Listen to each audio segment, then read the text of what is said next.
Good morning. I'm Kevin Pearl with the LaRouche organization. I'm filling in this morning for Harley Schlanger. Today is Tuesday, August 20th, 2024, and this is your morning update. What's presented as the leading news development today is the stage-managed farce of the Democratic Convention in Chicago. Democratic in name anyhow, since the candidate imposed there, Kamala Harris, got as many votes in the Democratic primary as I did, or you did. Instead, she was imposed by the billionaire donors. And while the fawning and swooning of the left-leaning media is to be expected, as the denunciations and accusations and reactions by the right-leaning media is at least as predictable, it is useful to reflect on what reaction all of this is intended to evoke in you. You are supposed to respond in a similar fashion as if according to script. Are you red team or blue team? Lyndon LaRouche, the inspiration for the LaRouche organization and the founder of our movement, always insisted that whenever you are forced to choose between A and B, always pick C. That is, always step outside of the rules of the game. The rules, after all, were designed to produce a limited range of outcomes acceptable to the writer of those rules.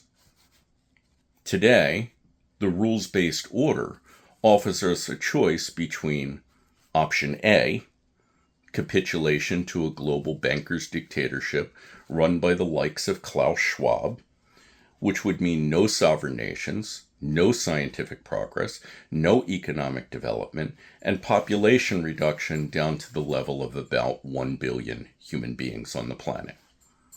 And Option B, escalation towards thermonuclear war, whether over Ukraine or Israel, Palestine, and Iran, or some other theater yet to be determined.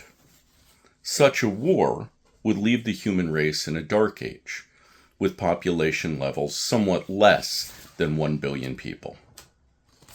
In fact, we are on the march towards world war, on every front, with one off-ramp after another being taken away. Ukraine was ordered not to negotiate peace. First in March 2022 by Boris Johnson, and then recently, following Foreign Minister Kuleba's visit to China, by State Department spokesman John Kirby. Now we have the prospect of NATO coordinating an attack on Russian soil, seemingly aimed towards a nuclear power plant located near Kursk. This, of course, follows 3 attacks earlier this year on the radar systems giving Russia early warning of a potential nuclear first strike attack. Russian officials are well aware that this seeming preparation for a nuclear first strike against Russia would require targeting and guidance by NATO.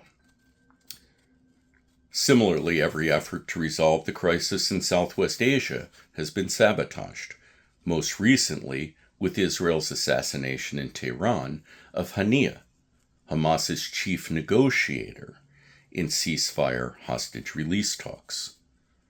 We recently also saw the head of CENTCOM, General Kurilla, visit Jerusalem the very same day that former Russian Defense Minister Shoigu was in Tehran, signaling how easily a Middle East crisis could escalate into a war between superpowers.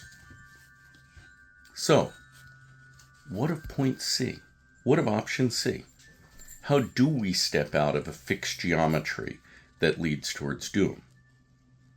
It requires defying the rules of the game, thinking in ways that the rules say are impossible.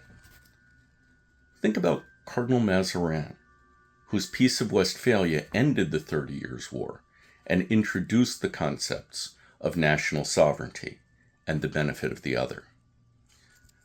Look at John Kennedy and Nikita Khrushchev, who stared into the abyss of nuclear Armageddon and decided to bring us from the confrontation of the Cuban Missile Crisis to the cooperation of the Apollo-Soyuz missions, which frankly is precisely the kind of approach which could rescue our stranded astronauts from the ISS, where they were left stranded by the failure of Boeing's Starliner system.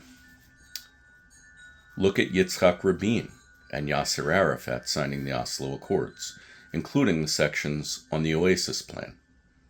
I remember Rabin's toast to those with the courage to change axioms. Look today at the potential offered by the BRICS Plus. These are nations with profound differences in culture, religion, history, and forms of government. This is a group that includes China and India. It includes Saudi Arabia and Iran. Yet they have decided to move beyond their differences to cooperate on ending colonialism and creating a better future. Cooperation has been established on scientific progress, massive infrastructure projects, including power plants, rail lines, water projects, and hospitals. This, of course, includes the One Belt, One Road, but goes beyond it.